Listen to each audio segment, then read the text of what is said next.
Hi everybody, welcome back to my channel. This is Joni Young. If you're new here, don't forget to subscribe and like this video.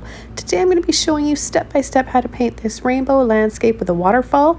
We're going to be priming our canvases with burnt sienna, so I've gone ahead and done that, and then I just cover the entire canvas with burnt sienna using a large blending brush just to get coverage quickly.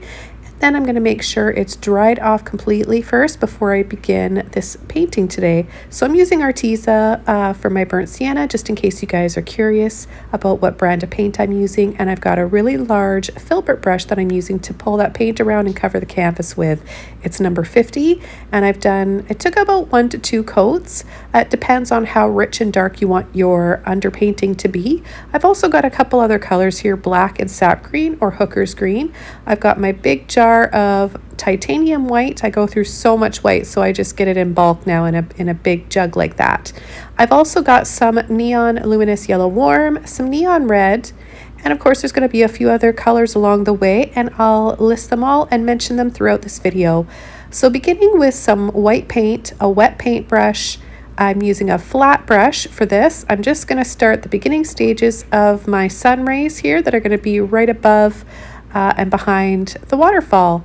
So just pulling and flicking streaks in all directions like one big starburst. If you need a little bit of water to pull and blend that paint around, just go ahead. Make sure you don't have too much water, and you'll know you have too much if your canvas is dripping. And then I'm going to just do this a few more times, building up that bright white for my sun. And I'll be drying off some of the layers of this paint during the process of this painting as well.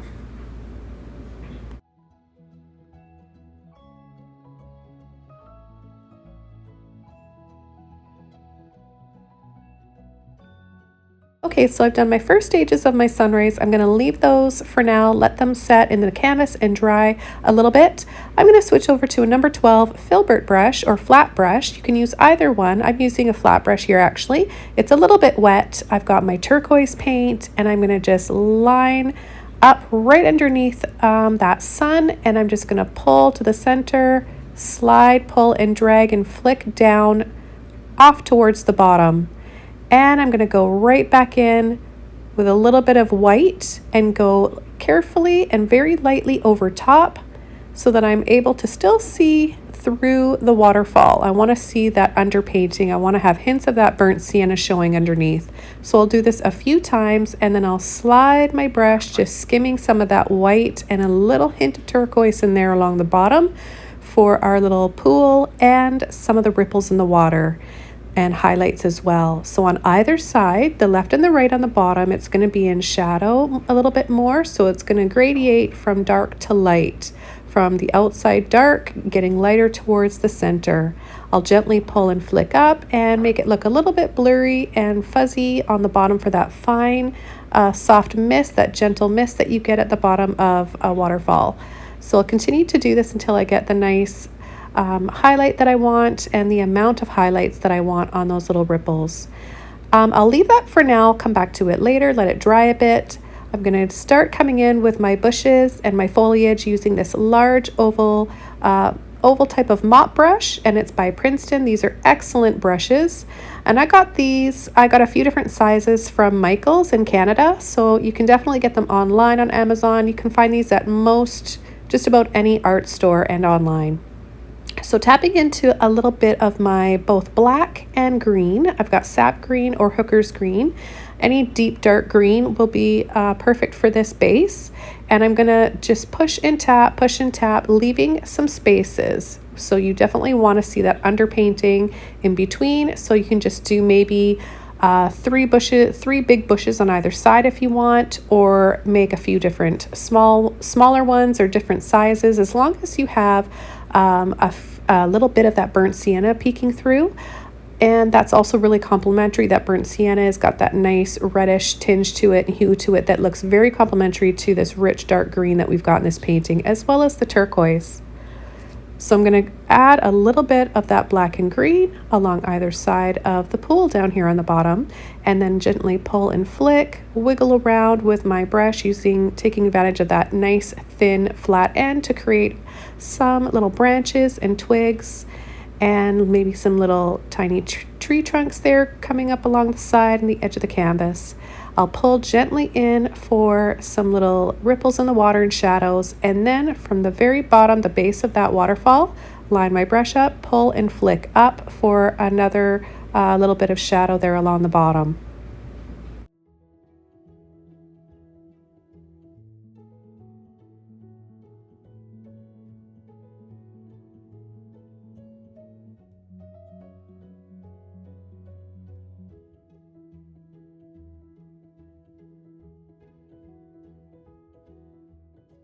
So I've got a nice amount, few little branches here and little twigs and maybe little suggestions of some moss hanging over. I'm going to go into another stipple. If this is a softer stipple brush, mop type of brush, just for creating some foliage, and I am using a different one to add the highlights, because once you get your ovals and mop brushes wet and rinse those colors out, you lose that shape. So I really want to keep this fluffy, bushy shape, and this is one of my favorite brushes, and I'm so sorry, I know you guys ask me all the time what the name of this brush is.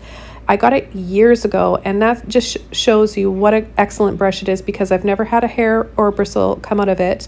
It's lasted me so long, but unfortunately there's no name on the brush. There's no number, and I cannot find it anymore. All I remember is that I bought it years ago at Michael's and I splurged on it. It was over $30, and that was a lot back then for a paintbrush, but I'm really glad that I got it.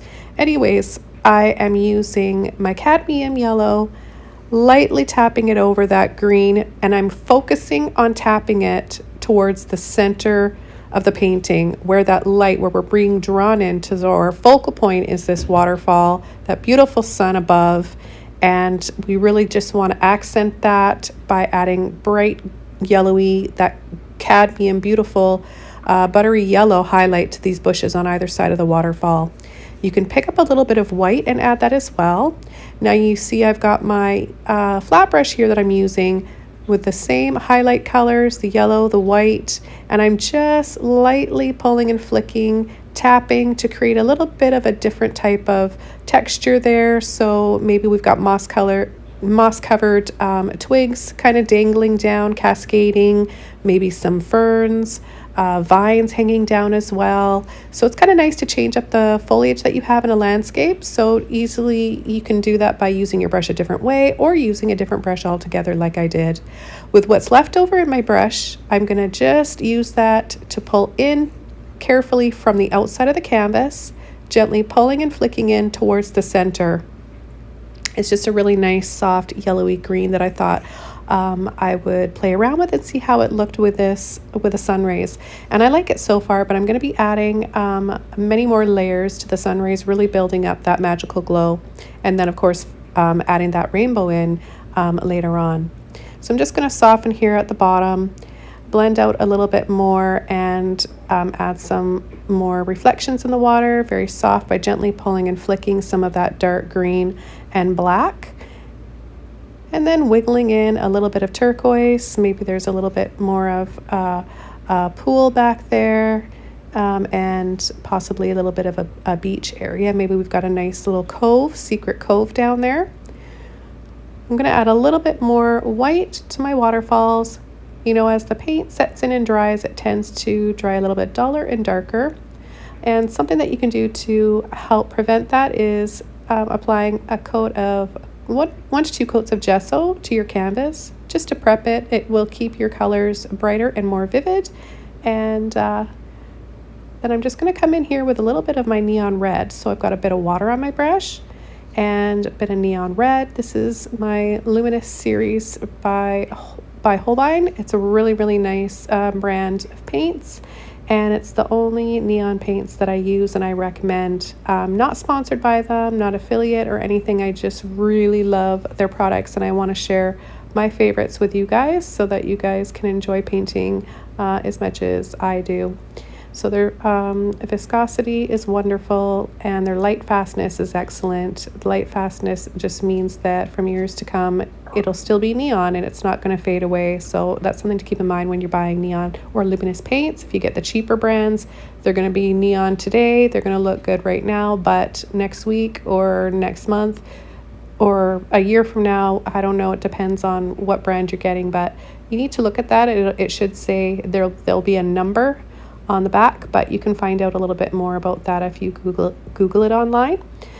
So I'm coming in with my luminous yellow now. This is a neon yellow warm, so a warm tone. So it's more like a really light neon peachy color that's really beautiful. It's like gold. It's just gorgeous. So I'm layering that over partially on the white and partially over top of the neon red as well. A little bit of water on your brush just to help that paint flow if you need it.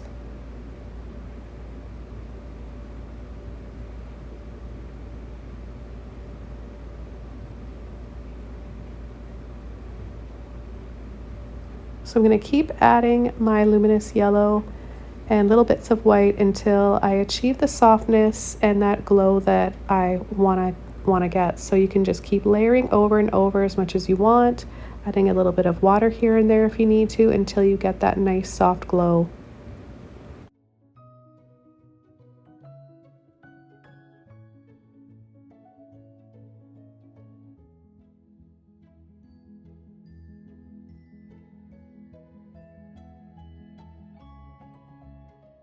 All right, so now I'm using my Filbert brush, and I think I was using that as well for some of the sun rays. You can really use any brush that you want for the sun rays. Flat Filbert, if you want your sun rays to be a lot straighter, then you're gonna go for a flat brush that has a nice flat straight end to it. And I'm taking a little bit of my greeny yellow white mixture just to add some more of a golden bright happy highlight at the top there by the sun, and then right back into the white. And I'm just going to work a little bit more on the sun and the sun rays right now, adding both white and my luminous yellow. I'm going to take a bit more of my luminous yellow and outline my bright white sun in just a few minutes, and then I'll soften that again.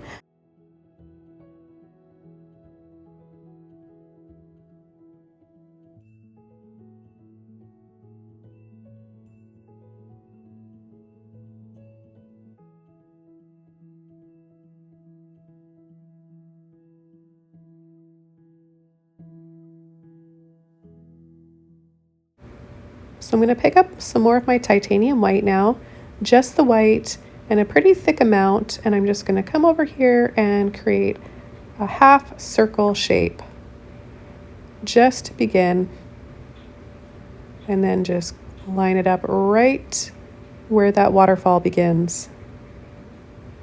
And then really lightly and carefully coming in with my neon yellow warm,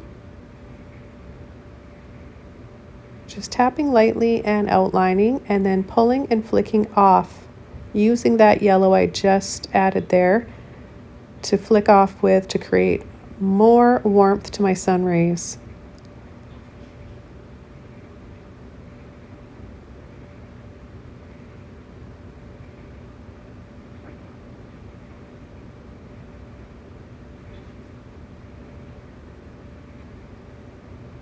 Back to another mop brush. I want to add a little bit more of my yellow and green mixture. Get a few more mid-tones in here. It was looking a little bit solid for me, so I wanted to just come back in. Just adding a few more little highlights here, little branches. And this mop brush I'm using is actually a makeup brush, a blush brush that I purchased in a whole set off of Amazon. I got them mainly because I know that they don't lose their hairs. Makeup brushes are really great to use for painting because they just make them a better quality. And I really love the handles on them. They're like an iridescent crystal, so they're really pretty. I'm going to start my rainbow now, and I'm using my luminous neons for this. Clean brush, Filbert brush. You can use a small flat brush as well. And I've got my neon red with a little bit of white, a little bit watered down too so that it looks slightly see-through. I'm going to pull a little bit of that off just to make it a little bit thinner now, and then come right in with neon yellow cool. a little bit of white and water. Then I'm going to make my green by taking my neon yellow cool, white, and some turquoise. Now this is too thick, so I'm actually going to come back in here and scoop and push some of that off. Just sliding it off with my brush, wiping the excess off on a towel, and then I'll get my blue ready. I'm going to be using ultramarine blue with a little bit of white. I'm adding white to all the colors, and that will keep it a really soft, glowy pastel look. And you really want that when you're painting a rainbow. You want to achieve that really soft, glowy effect. And that's an easy way of doing it, just by adding a little bit of titanium white or whatever white that you prefer. I really like titanium white. It's really, really bright, and it makes for nice pastel colors, especially combined with my Holbein paints here.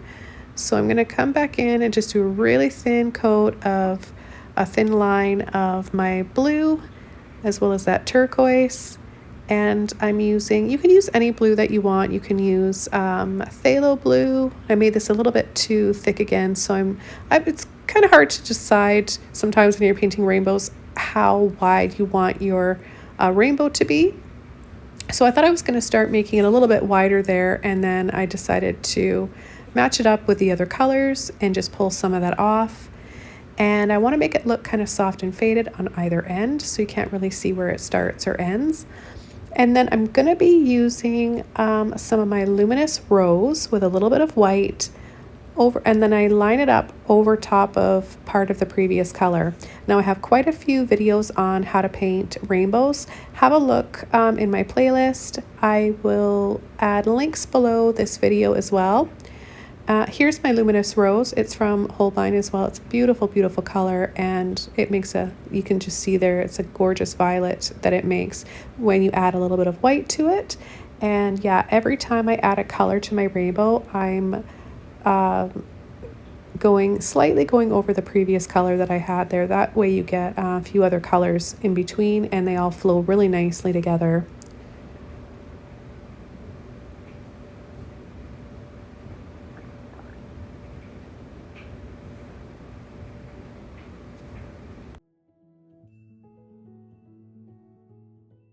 I'm just taking my Filbert brush and just very lightly pulling and making that look like it's faded off into the bushes and just kind of disappears or dissolves away.